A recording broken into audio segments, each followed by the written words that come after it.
Hello and welcome दोस्तों का फिर से स्वागत है आप सभी का हमारे विजयरथ क्लासेस में। तो भाई हमारा ठोसों का आयतन यानी volume of solids chapter start है और इसमें हम क्वेश्चन नंबर 70 तक पहुंच गए थे लास्ट क्लास में। आज क्वेश्चन नंबर 71 से स्टार्ट करने वाले हैं। एक मिनट दीजिएगा। क्वेश्चन नंबर 71 से स्टार्ट करने वाले हैं। देखो बैकग्राउंड नॉइज को थोड़ा अवॉइड कर देना, ठीक है। वो तुम्हारे काम का है भी नहीं तो उसको अवॉइड करना। क्या कह रहा है, पढ़ो जरा। तांबे की एक गोल छड़ 8 सेंटीमीटर लंबी है, ठीक है। इसका व्यास 1 सेंटीमीटर है। इसे पिघलाकर 18 मीटर लंबी तथा समान व्यास की तार बनाई जाती है। तो इस तार की त्रिज्या कितनी होगी? समान व्यास क्यों बोला फिर जब त्रिज्या बोली तो? चलो छोड़ो, है ना, इसे हटा दो, तुम समान व्यास हटा दो, ठीक है। तार बनाई जाती है तो इस तार की त्रिज्या हमको बतानी है। सुनो, जैसे मान लो ये एक छड़ है, ये एक छड़ है भाई। छड़ का मतलब छड़ी है, ठीक है। इसकी जो लंबाई है वो 8 है और जो इसका व्यास है वो कितना है भाई? वो है 1 का, अगर 1 सेंटीमीटर का, सॉरी 1 सेंटीमीटर का अगर व्यास है तो त्रिज्या कितनी होगी? तुरंत आधी कर दिया करो, तुरंत आधी, व्यास का आधा कर दो तुरंत त्रिज्या, क्योंकि हमें काम त्रिज्या से है, ठीक है। इसे पिघला करके एक तार बनाया गया है। तो पिघलाने की बात कर रहे हैं तो मैं तुमको बताया है, क्या बताया है कि भाई तुमको हमेशा क्या लेना है? आयतन लेना है। इसे पिघलाकर एक तार बनाया गया है जो कितना 18 मीटर लंबा। अब ये मीटर में है, अब इसको चेंज कर लेंगे सेंटीमीटर में तो कितना हो जाएगा? 1800 सेंटीमीटर, क्योंकि 1 मीटर में कितने होते हैं? 100 सेंटीमीटर होते हैं, ठीक है। आयतन बराबर कर देंगे, आयतन बराबर कर दो। इस छड़ का आयतन कितना आएगा? तुमने कहा जी पाई आर स्क्वायर। आर कितना है जी? 1/2, 1/2 इंटू एच। एच कितना है हमारे पास? 8। ये बराबर होना चाहिए दूसरे इस तार के आयतन के। ये तार कितना है? पाई आर, आर हमें बताना है तो आर स्क्वायर ऐसे रहने दो, इंटू एच। एच कितना है उसका? 1800। कितना है? 1800। पाई से पाई कैंसिल आउट हो जाएगा और 2 दूनी 4 से ये कट जाएगा 2 बार। इस 2 से कट जाएगा कितनी बार? 900 बार। यानी क्या आ जाएगा हमारे पास? आर स्क्वायर, ये मल्टीप्लाई में आ जाएगा डिवाइड में, 1/900। ये स्क्वायर अंडर रूट में आ जाएगा, यानी कि आर बराबर कितना हो जाएगा? अंडर रूट में 1/900। और एक तो अंडर रूट से एक ही बन के निकल जाएगा और 900 क्या बन के निकलता है? 900 का अंडर रूट क्या उतना आता है? 30। तो 1/30 इसका राइट आंसर हो जाएगा। बताओ कोई दिक्कत? नेक्स्ट चले। हमसे देखो नेक्स्ट क्या कह रहा है। हमसे कह रहा है कि 2 इंच व्यास का एक पाइप एक टंकी को 1 घंटे में भर सकता है, पूरी भर सकता है। यदि पाइप का व्यास 4 इंच का हो तो टंकी को भरने में कितना समय लगेगा? देखो, पाइप को जितना बड़ा कर देंगे हम, टाइम उतना कम होता चला जाएगा। ये बात तो सही है ना भाई। पाइप को जितना बड़ा करते चले जाएंगे टाइम उतना कम होता चला जाएगा। अब यहाँ पे देखो क्या कह रहा है। यहाँ पे कह रहा है कि भाई 2 इंच का पाइप है, उसको भरने में 1 घंटा लगता है। हमने पाइप क्या कर दिया? 4 इंच का कर दिया, यानी दुगना कर दिया, तो टाइम तो आधा हो जाएगा अपने आप भाई। अब ये दुगने की जगह तुम मान लो पहले पाइप एक चल रहा है 2 इंच का, वो 1 घंटे में भर देता है। अब मान लो एक पाइप मैंने और चला दिया बिल्कुल सेम कंडीशन वाला, तो वो इसका टाइम आधा कर देगा, यानी आधे घंटे में भर जाएगा। तो डायरेक्ट आंसर भी निकाल सकते हो तुम इसका, 30 मिनट। लेकिन अगर तुम इस तरीके से नहीं सोच पा रहे तो दूसरा तरीका सोचो। देखो, मान लो 2 इंच का जो पाइप है, ये जो पाइप है, ये पाइप है, ये जितनी देर तक चलेगा उतना पानी भर देगा टंकी में। ये बात सही है, ठीक है। तो 2 इंच का पाइप, अब ये मिनट में आंसर दे रहे हैं तो मिनट में देखूंगा मैं। 1 घंटे को 60 मिनट तक चलेगा तो वो इतना पानी भर देगा, इतना पानी भर देगा टंकी के अंदर। तुमने कहा हाँ। वहीं दूसरा पाइप जो 4 इंच का है, अगर मान लो मैं उसको टी समय तक चलाऊंगा तो वो भी टंकी को इतना पानी भर देगा। तो भाई दूसरे पाइप का इतना पानी, पहले पाइप का इतना पानी, दोनों बराबर होनी चाहिए क्योंकि टंकी तो सेम है। रख दो जरा, 4 से काटो, 4 से काटेंगे कितनी बार? 15 बार, और 15 दूनी कितना हो जाएगा? 30। तो टाइम कितना हो जाएगा? 30 मिनट। 30 मिनट के अंदर, बस यही आंसर। बस ये याद रखना है कि जो पानी भरा जाएगा वो पाइप की क्षमता और इनटू टाइम, बस इतना सा तुम्हें काम हो। नेक्स्ट चले, क्वेश्चन नंबर 73। क्या कह रहा है? 80 सेंटीमीटर व्यास के एक बेलनाकार बर्तन में कुछ पानी भरा हुआ है, कुछ पानी भरा हुआ है। इसमें 60 सेंटीमीटर व्यास का एक गोला डुबो देने पर पानी के स्तर में कितनी वृद्धि होगी? ये इंपॉर्टेंट क्वेश्चन है क्योंकि इसमें हमें हाइट का ना तो पहले दे रखा है, ना ही हाइट, हम बच्चे जो है सोच नहीं पाते। सुनो, इसमें तुम्हें हाइट का काम भी नहीं है। अब वो कैसे, वो देखेंगे जरा। देखो, मान लो ये तुम्हारे पास एक बर्तन है, ठीक है। अब इसकी हाइट हमें नहीं पता, कुछ भी हो सकती है। मैं पानी भर देता हूँ इसमें। पानी, चलो, ये डिजिटल बोर्ड का ये तो फ़ायदा, पानी भर लो इसमें आराम से। ये पानी भर गया और इसमें हमने एक गोला जो है वो डुबो दिया है, पूरा ये गोला है, ठीक है। हमें क्या कह रहा है, हमसे कहा है कि जो बर्तन का व्यास है वो 80 सेंटीमीटर का, तुरंत आधा कर देंगे, त्रिज्या निकाल लेंगे, यानी 40 सेंटीमीटर की त्रिज्या हो गई उसकी। गोले का जो व्यास है वो 60 सेंटीमीटर का, आधा कर देंगे, त्रिज्या निकल जाएगी 30 सेंटीमीटर गोले की त्रिज्या हो गई, ठीक है। हमने माना कि जितना इसमें गोला जाएगा उतना पानी ऊपर तक उठता चला जाएगा, उतना पानी ऊपर तक उठता चला जाएगा, है भाई, जितना गोला जाता रहेगा, ठीक है।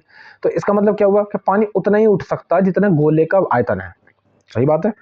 पानी उतना ही बाहर निकलने की कोशिश करेगा जितना गोला उसके अंदर जाएगा। इसका मतलब पानी का जो उठा हुआ स्तर होगा, है ना, जितना पानी उठेगा वो उसका आयतन हम गोले के आयतन के बराबर रख सकते हैं, है ना। पानी उतना ही तो ऊपर उठेगा जितना हम उसमें गोला डालेंगे। तो गोले का आयतन कितना होता है, गोले का, अब देखो ये बेसिक फॉर्मूला तुमको बता दे रहा हूँ, 4/3 गोले का आयतन होता है 4/3 पाई आर की क्यूब, ये फॉर्मूला होता है बस, इसमें कुछ नहीं है, ठीक है। पानी का, पहले पानी का आयतन देखोगे, पानी का आयतन कितना है, चलो पहले गोले का आयतन देखो, 4/3 पाई आर कितनी है उसके लिए, त्रिज्या 30 है, तो 30 ये बराबर होना चाहिए जितना पानी ऊपर उठेगा। अब पानी ऊपर उठेगा कितना, जितना उसका आयतन होगा, कितना होगा जी, पाई आर स्क्वायर, आर कितनी है उसकी बर्तन की, 40 है, r square into h height तक ऊपर जाएगा। बस इसको सोल्व करना है, यहाँ से हमारा आंसर आ जाएगा। पाई से पाई कटता हुआ नजर आ रहा है मुझे, 1 2 से ये 2 जीरो कटती हुई नजर आ रही है, एक 4 से एक 4 कटता हुआ नजर आ रहा है, एक 3 से एक 3 कटता हुआ नजर आ रहा है।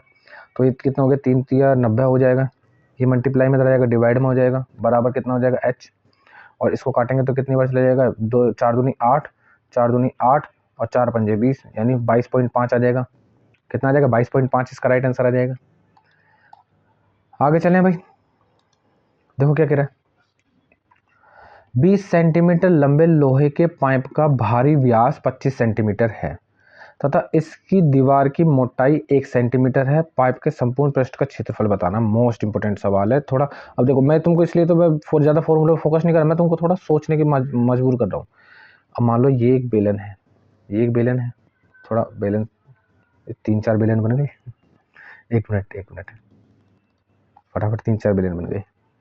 एक ये बेलन है, एक ये हमने, एक मिनट अच्छे से बनाते हैं, ये बेलन है, ठीक है, ये बेलन है, हाँ बिल्कुल बेहतरीन। अब सुनो, हमसे कह रहा कि इसकी 20 सेंटीमीटर तो ये लंबा है, 20 सेंटीमीटर क्या है, ये लंबा है, इसकी हाइट दे रखी है 20 सेंटीमीटर, ठीक है। हमसे कह रहा है जो इसका भारी व्यास है, भारी व्यास का मतलब यहाँ से लेके यहाँ तक का जो व्यास है वो 25 सेंटीमीटर का है। तो त्रिज्या कितनी होगी, यहाँ से यहाँ तक की त्रिज्या कितनी हो जाएगी भाई, त्रिज्या कितनी हो जाएगी, 25/2, कोई दिक्कत थोड़ी है, नहीं। हमसे कह रहा था इसकी बाहरी दीवारों की मोटाई, इसकी दीवारों की मोटाई जो 1 सेंटीमीटर, यानी 1 सेंटीमीटर है, ये भी 1 सेंटीमीटर है। अब मुझे थोड़ा सोच के बताओ, यहाँ से यहाँ तक तो ये 25 है, ये 1 है, ये भी 1 है, तो टोटल 2 माइनस कर देंगे, ये वाली निकल जाएगी, अंदरूनी व्यास निकल जाएगा, कितना आएगा 23। और ये मान लो चलो बाहर की तो R1 मान ली, और अंदर की मैंने मान ली R2, तो अंदर की 23 है, तो 23 तो व्यास है, तो त्रिज्या कितनी हो जाएगी, 23/2, त्रिज्या कितनी हो जाएगी, 23/2। बस इतना ही काम है इसमें। अब हमें बताना है इसका संपूर्ण पृष्ठीय क्षेत्रफल बताना है, संपूर्ण पृष्ठीय क्षेत्रफल बताना है। सुनूंगी जरा, इसे थोड़ा रफ करता हूँ, अरे ये तो थोड़ा ज़्यादा ही गड़बड़ बैठा गया, ठीक है। हमें इसका बताना है क्या, संपूर्ण पृष्ठीय क्षेत्रफल बताना है। सुनो जरा, संपूर्ण पृष्ठीय क्षेत्रफल कैसे करेंगे। सबसे पहला, संपूर्ण पृष्ठीय क्षेत्रफल का मतलब है जहां जहां हम बेलन के हाथ टच कर सकते हैं, ठीक है, उसको बोलते हैं उसका क्षेत्रफल, जहां जहां हम उसमें हाथ टच कर सकते हैं।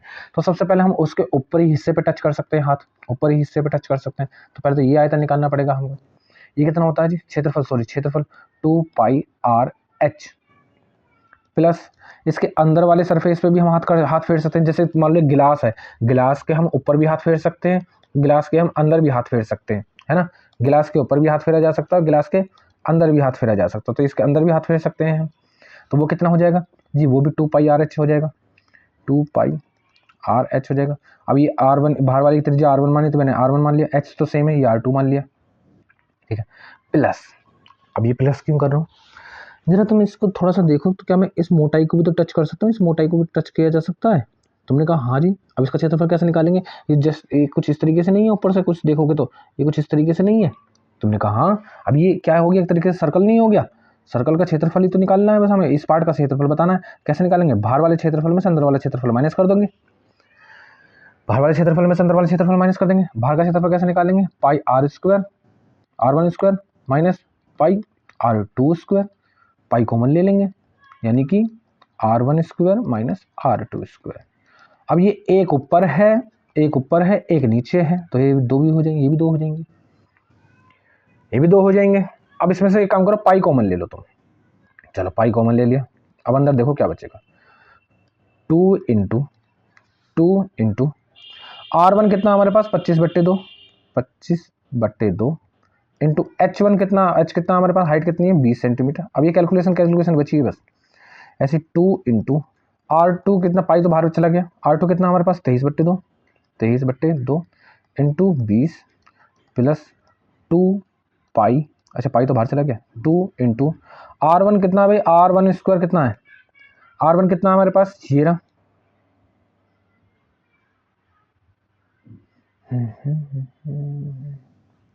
एक काम कर सकते हैं हम, तो ये हो जाएगा, ब्रैकेट लगाते हैं, 25 स्क्वायर बट्टे 2 और माइनस R2 कितना हमारे पास 23 स्क्वायर बट्टे 2। ठीक है, इसे थोड़ा सॉल्व कर लेते हैं। देखो 2 से 2 कट जाएगा, तो ये हो जाएगा, पाई तो बाहर है ही, 25 दूनी 50 यानी 500 प्लस ये कितना हो जाएगा 23 दूनी 46, 2 से 2 काट दो और 23 दूनी 46 यानी 460 है ना, प्लस अब यहाँ पे देखो ये ए स्क्वायर माइनस बी स्क्वायर का फॉर्मूला नहीं लगा नजर आ रहा तुमको, ये कुछ इस तरीके से होल स्क्वायर, ए स्क्वायर माइनस बी स्क्वायर का फॉर्मूला नजर नहीं आ रहा, तो क्या हो जाएगा ए स्क्वायर माइनस बी स्क्वायर, पहले जोड़ देंगे फिर घटा देंगे, और नीचे बेस सेम है, बेस सेम कितना है 4, बेस सेम है 4।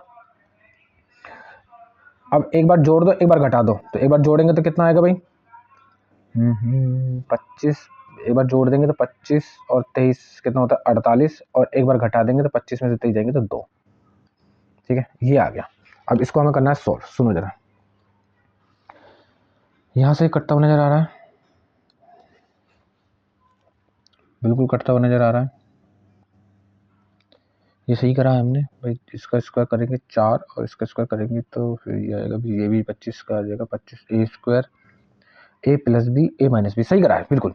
तो इससे काट दो, इससे कितनी बार कट जाएगा, ये 12 बार कट जाएगा, अब 12 दूनी कितना हो जाएगा 24, तो ये कितना हो गया लगभग 524 नहीं आना चाहिए, पर नीचे तो सेम आना चाहिए ना,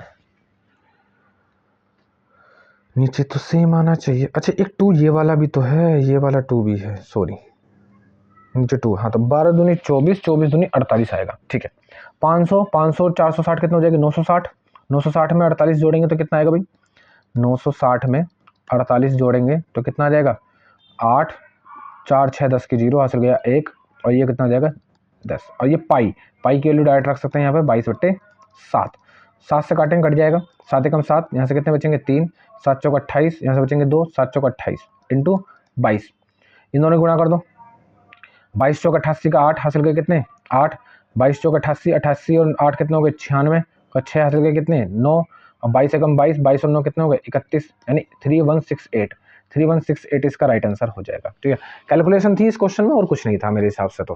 ठीक है, बाकी मतलब चीज़ें तो इंपॉर्टेंट क्वेश्चन है भाई, ये थोड़ा समझने वाला है। ठीक है, किस तरीके से संपूर्ण पृष्ठीय क्षेत्रफल निकालते हैं, बाहर का क्षेत्रफल प्लस अंदर का क्षेत्रफल प्लस ऊपर का क्षेत्रफल, दोनों साइडों का क्षेत्रफल। ठीक है ना, इसमें इस तरीके से याद रखना है। आगे चलें, नेक्स्ट क्वेश्चन पढ़ेंगे क्या कह रहा है, एक कुएं का व्यास 7 मीटर तथा गहराई 22.5 मीटर है, इसकी अंदरूनी सतह पर 30 रुपये प्रति वर्ग मीटर की दर से प्लास्टर कराने का खर्च कितना आएगा, है ना।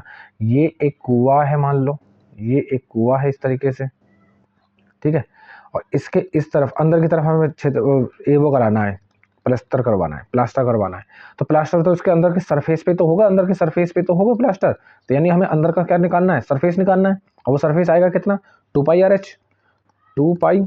एच। ठीक है, रख दो बस वैल्यू को, 2 इंटू पाई की वैल्यू 22/7, जब तक ना दे जब तक पाई की वैल्यू 22/7 ही रहनी है। आर देखो, अब ये व्यास दे रखा 7 मीटर, तो तुरंत आधा कर दो, तुमने कहा भाई आधा कर दो, 7/2 ये त्रिज्या हो गई। एच कितना 22.5, ये क्षेत्रफल आएगा, और इस क्षेत्रफल पर खर्च कराने का पैसा कितना है, 30 रुपये के हिसाब से लगेगा, इंटू 30। बस इसे सोल्व करना है। पॉइंट से कट जाएगा, 7 से 7 कट जाएगा, 2 से 2 कट जाएगा, इन दोनों की गुणा करेंगे, इस दोनों की गुणा करेंगे। 22 पंजे कितना होता है, 110, हासिल गए कितने, 11। 22 दूनी 44, 44 और 11 कितने हो गए, 55, हासिल गए 5। और 22 दूनी 44, 44 और 5 कितने हो गए, 49, और इंटू कितना आएगा, 3। इन दोनों के द्वारा गुणा कर दो, 0, 3 पंजे 15 का 5 हासिल गया 1, 3 में 27, 27 और 1 28 का 8 हासिल गए कितने, 2, और 3 चौक 12, 12 और 2 कितने हो गए, 14। तो 14850, 14850 इसका राइट आंसर हो जाएगा। बताओ कोई दिक्कत, 14850 इसका राइट आंसर हो जाएगा। सुनो जरा आगे बढ़े। एक कागज आयताकार साइज का है, 100 सेंटीमीटर इंटू 44 सेंटीमीटर है। इस कागज को इसकी लंबाई के अनुदिश मोड़कर बनाया जाता है, बेलन का आयतन ज्ञात कीजिए। मोस्ट इंपोर्टेंट सवाल हो जाएगा भाई, मोस्ट इंपोर्टेंट सवाल। अब मुझे कागज बनाना पड़ेगा पहले समझाने के लिए। जैसे मान लो ये एक कागज है, इसकी लंबाई है जो 100 सेंटीमीटर, लंबाई ज़्यादा होती है, चौड़ाई जो है वो 44 सेंटीमीटर की है, ठीक है, ये 44 सेंटीमीटर की है। अब हमसे कह रहा है इसकी लंबाई के अनुदिश मोड़ा जाता है, यानी इस किनारे को, तुमने कभी पेपर लिया होगा तो उसको तुमने मोड़ के देखा होगा, इस किनारे को इस किनारे से मिलाना है, तो ये कुछ ऊपर से इस तरीके से गोल हो जाएगा, और ये गोल बनने के बाद कुछ इस तरीके से सिलेंडर की फॉर्म ले लेगा। ले लेगा नहीं ले लेगा, तुमने कहा हाँ जी ले लेगा। अब मुझे बताओ ये जो किनारी है, एक सेकंड, ये जो किनारी है, ये वाली जो किनारी है, ये वाली, ये किनारी कौन सी है, ये यही तो किनारी मुड़ के आ जाएगी। ये वाली जो सीधी सीधी किनारी है ये तो घूम जाएगी, यानी ये किनारी ये बन जाएगी। और ये गोलेकार है तो गोलाकार क्या किनारी क्या कहलाती है, परिधि कहलाती है। अब परिधि का फॉर्मूला क्या होता है, 2πr। अब वो वैल्यू कितनी दे रखी है, 100, ठीक है। इस पर आ जाओ, हाइट देखते हैं। ये हाइट ये ऐसी सीधे सीधा खड़ा हो जाएगा, तो यानी ये 44 हो जाएगी हाइट इसकी, ठीक है। हमसे क्या पूछा, बेलन का आयतन बताना है, तो बेलन के आयतन के लिए हमें बेलन का आयतन का फॉर्मूला क्या होता है भाई, पाई आर स्क्वायर एच। एक हमें आर चाहिए, एक हमें एच चाहिए, बस ये दो चीज चाहिए, रख दो। पाई इंटू आर यहाँ से निकालो। अब अगर हमारे पास सॉरी ये कहाँ लिख रहा हूँ मैं, एक मिनट देना। हाँ, अब हमारे पास अगर 2πr की वैल्यू 100 है, तो इस 100 से कट जाएगा 50 बार, तो आर की वैल्यू तुमको नहीं दिखाई दे रही, 50/पाई आ जाएगी, रख दो। 50/पाई इंटू 50/पाई इंटू एच कितना हमारे पास 44। कैलकुलेट करो, पाई से पाई कट जाएगा, ये क्या हो जाएगा 50 इंटू 44 में पाई की वैल्यू कितनी होती है 22, और ये बट्टे वाला 7 है वो ऊपर चला जाएगा 7। 22 से काटेंगे 2 बार कट जाएगा, दो की गुणा इसमें करेंगे तो 100 की गुणा 50 में करेंगे तो 5000, और 5000 की 7 में गुणा करेंगे तो कितना आएगा 35,000। ये 5 है भाई, 35,000 आ जाएगा। 35,000 है कहीं ऑप्शन में, बिल्कुल ये रहा। बताओ कोई दिक्कत, आगे चले। सिंपल सिंपल क्वेश्चन है, कुछ नहीं है वैसे ज़्यादा कुछ भी। क्या कह रहा है, एक 4 मीटर व्यास वाली 56 मीटर लंबी बेलनाकार सुरंग को खोदने से प्राप्त हुई मिट्टी को एक 48 मीटर लंबी, 16.5 मीटर चौड़ी और 4 मीटर गहरी खाई में कितना भाग भरा जा सकता है। मोस्ट इंपोर्टेंट सवाल है ये भी, ठीक है। इस तरीके की मिट्टी को खोदने वाले, हमने मान लो एक सुरंग खोदी है, ठीक है, और इसकी मिट्टी निकाल करके हमें एक दूसरी खाई में डाल देनी है, तो हमें पता भी मिट्टी जो निकलेगी वो आयतन के बराबर नहीं करनी चाहिए, बस तुम्हें कुछ नहीं करना, दोनों के आयतन बराबर रखने हैं, ठीक है, दोनों के आयतन बराबर रखने हैं। अब ये बेलनाकार सुरंग है, तो बेलनाकार सुरंग का आयतन का फॉर्मूला क्या होता है, पाई आर स्क्वायर एच। डायरेक्ट रखूंगा मैं चीजें, पाई, चलो चलो रख देते हैं आर स्क्वायर एच, ये बराबर होना चाहिए उस खाई के, उस खाई की हमें लंबाई दे रखी है, चौड़ाई दे रखी है, और ऊंचाई दे रखी है, गहराई मतलब ऊंचाई। तो किसी की लंबाई चौड़ाई ऊंचाई दे रखी है, हमें आयतन निकालना, कैसे निकालते हैं, लंबाई गुणा चौड़ाई गुणा ऊंचाई, लंबाई गुणा चौड़ाई गुणा ऊंचाई। पाई की वैल्यू 22/7 है। आर आर आर कितना है हमारे पास, देखो 4 मीटर व्यास है, तुरंत आधा कर देंगे तो 2 हो जाएगा। त्रिज्या कितनी हो जाएगी, 2 हो जाएगी, तुरंत इसका आधा कर दो तो 2 हो जाएगी, तो 2 का स्क्वायर कितना हो जाएगा 4 इंटू एच कितनी है हमारे पास 56 है, 56 है।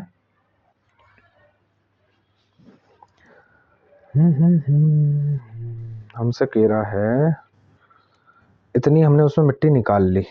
बेनकर सुरंग को खोदने से प्राप्त हुई मिट्टी के एक, ठीक है सुनो सुनो सुनो सुनो, अब यहाँ पूछ रहा है कितना भाग भरा जा सकता है। तो सुनो, जब भाग की बात करेगा तो हमने जिसमें मट्टी निकाली है उसमें से जिसमें मट्टी डाल रहे हैं उसको भाग करेंगे, ठीक है। यानी कि इसके आयतन में हम भाग करेंगे लंबाई चौड़ाई ऊंचाई से। तो इसमें भाग करेंगे किसका, लंबाई चौड़ाई ऊंचाई का। कितना, 48 गुणा 16.5 गुणा 4। कर तो बराबर रख के भी कर सकते हो, कोई दिक्कत वाली बात नहीं है, ठीक है। लेकिन इस तरीके से डायरेक्ट आंसर आ जाएगा हमारा। भाग कर दिया करो, जब उसने भाग पूछा है तो भाग कर दिया करो, डायरेक्ट आंसर मिल जाएगा तुमको, उससे भी फायदा होगा। देखो ये 7 की इसमें मल्टीप्लाई हो जाएगी सबके साथ, ठीक है। अब काट दो, चलो जो कट रहा है। 7 से काटेंगे 8 बार कट जाएगा, पेन चेंज कर लेते हैं। 7 से काटेंगे 8 बार कट जाएगा, ठीक है। और पॉइंट हटाऊंगा, ऊपर एक जीरो बढ़ जाएगी। अभी मान लो 7 यहाँ पे है ही नहीं, ठीक है। पॉइंट हटाया, एक जीरो बढ़ गई। और क्या नजर आ रहा है, 11 से काटेंगे 2 बार कट जाएगा, 11 से काटेंगे ये कट जाएगा, 11 पंजे 15, ठीक है। और क्या नजर आ रहा है, 8 से काटेंगे 16 से काटेंगे 3 बार, 16 से काटेंगे 5 बार, 5 से काटेंगे इसको कितनी बार, 3 बार।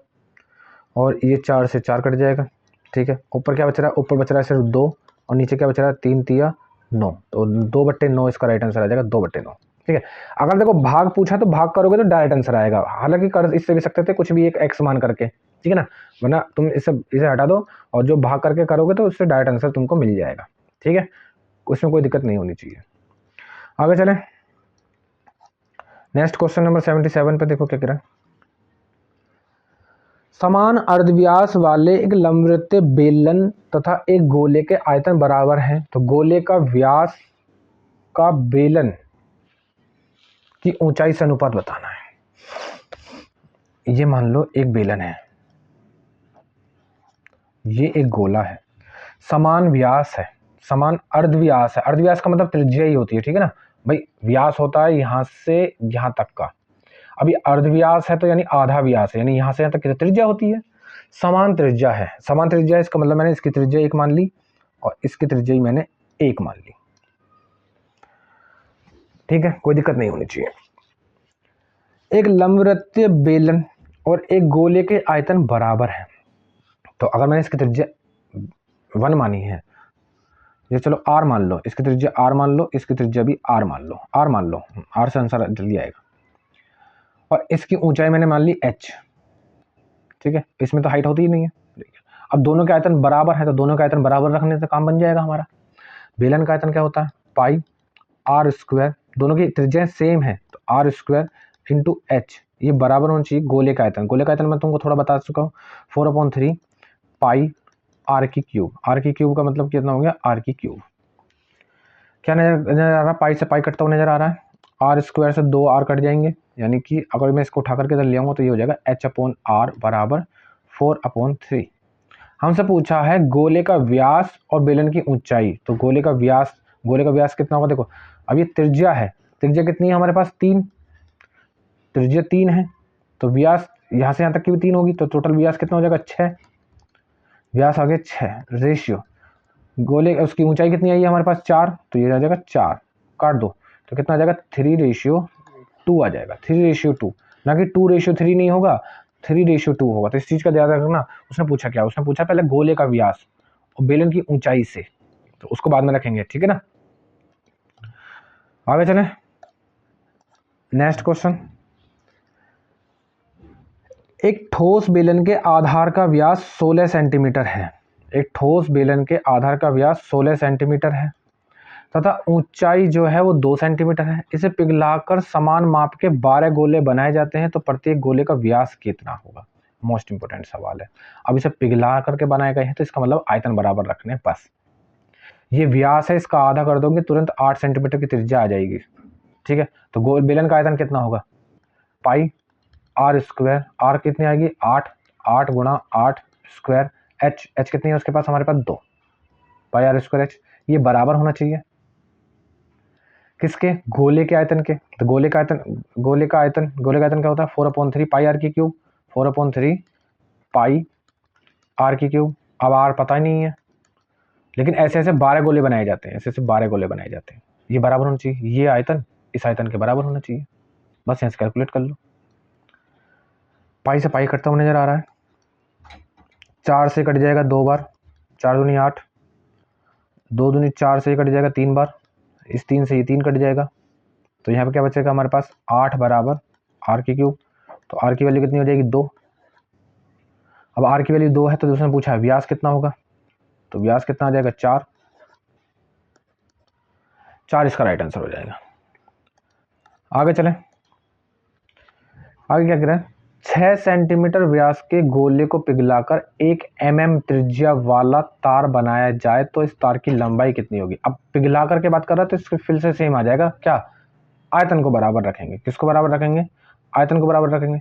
1 मिनट, तो क्या कह रहा है हमसे भाई, हमें 6 सेंटीमीटर व्यास का एक गोले को पिघला करके 1 mm का हमें क्या बनाना है, तार बनाना है। तो पिघलाने की बात कर रहा है तो आयतन को बराबर रख दो, तो गोले का आयतन लगभग याद हो गया होगा तुमको अब तक, तो 4/3 पाई आर की क्यूब, ठीक है, ये बराबर होना चाहिए। तार कैसा होता है, तार कैसा होता है, तार कुछ इस तरीके से तो होता है, हल्के से मोटाई होती है, तो लगभग बेलनाकार का होता है, कैसा होता है, बेलनाकार का होता है। तो ये बेलनाकार का फॉर्मूला क्या होता है आयतन का, पाई आर स्क्वायर एच, ये बराबर होना चाहिए, बस इतना सा तुमको काम करना होता है किसी भी क्वेश्चन में। तो 4/3 पाई तो ऐसे रहने दो क्योंकि कट जाएगा, आर कितना है 6 सेंटीमीटर का व्यास है तो आधा कर दो, तो यानी कितना हो जाएगा 3 का हो जाएगा, 3 गुना 3 गुना 3, ये बराबर होना चाहिए पाई आर स्क्वायर। अब सुनो, ये mm में है, ये सेंटीमीटर में है, ऑप्शन मीटर में है, समझ पा रहे हो। तो पहले इसको mm को तो सेंटीमीटर में चेंज कर लो, ठीक है, mm को किस में चेंज कर लेंगे, सेंटीमीटर में चेंज कर लेंगे। 1 मिनट और देगा, ठीक है भाई। तो सुनो जरा, हमसे कह रहा है यहाँ mm में दे रखा, तो 1 mm मानी कि 1 सेंटीमीटर में कितने mm होते हैं 10, तो 1 mm पाई आर स्क्वायर, तो 1 × 1 त्रिज्या का है ये हमारे पास, है ना, तो 1 × 1, अब ये सेंटीमीटर में चेंज करूंगा तो 10 से भाग करना पड़ेगा क्योंकि 1 सेंटीमीटर में 10 mm होते हैं, अब ये 10 से भाग करेंगे तो सेंटीमीटर में हो जाएगा, ठीक है, इंटू एच। अब वो एच जो होती है मैं तुमको बताया, अगर तार को खड़ा कर देंगे तो ये ऊंचाई हो जाती है, अब इसको लेटा देते हैं तो ये लंबाई हो जाती है, यानी इंटू एल, वो लंबाई हमको बतानी है, ठीक है। लेकिन एक चीज और, क्या, चलो पहले लंबाई निकालो, सेंटीमीटर में निकालो, फिर मीटर में अपना चेंज कर लेंगे हम। 2, 1 पाई से पाई कट जाएगा, 1 3 से 1 3 कट जाएगा, ठीक है, ये 3 3 9, 9 चौक 36 हो जाएगा, और ये 1 2, तो ये 3600 मीटर आएगी, लंबाई किस में आएगी 3600 मीटर, और ये सेंटीमीटर में आएगी, किस में आएगी सेंटीमीटर में, और इसको 100 से भाग कर देंगे तो किस में आ जाएगी, ये मीटर में आ जाएगी, यानी 36 मीटर इसका राइट आंसर हो जाएगा, ठीक है। 36 मीटर क्या हो जाएगा भाई, इसका राइट आंसर हो जाएगा, बताओ कोई दिक्कत। आगे चलें, नेक्स्ट क्वेश्चन नंबर 81, यदि किसी गोले के अर्धव्यास में 2 मीटर की वृद्धि कर दी जाए तो इसका पृष्ठीय क्षेत्रफल 704 वर्ग मीटर में वृद्धि हो जाती है। अब यहाँ से गोले के क्वेश्चन स्टार्ट हो गए, ठीक है, गोले के, तो चलो अब गोले के क्वेश्चन कुछ ज़्यादा भी आ रहे हैं, तो कल की क्लास में मैं तुमको पहले गोले के कुछ बेसिक फॉर्मूले बताऊंगा, ये पृष्ठीय क्षेत्रफल वगैरह वगैरह वाले, तो इसको हम नेक्स्ट क्लास से कंटिन्यू करेंगे, तो मिलेंगे हम तुमसे नेक्स्ट क्लास में।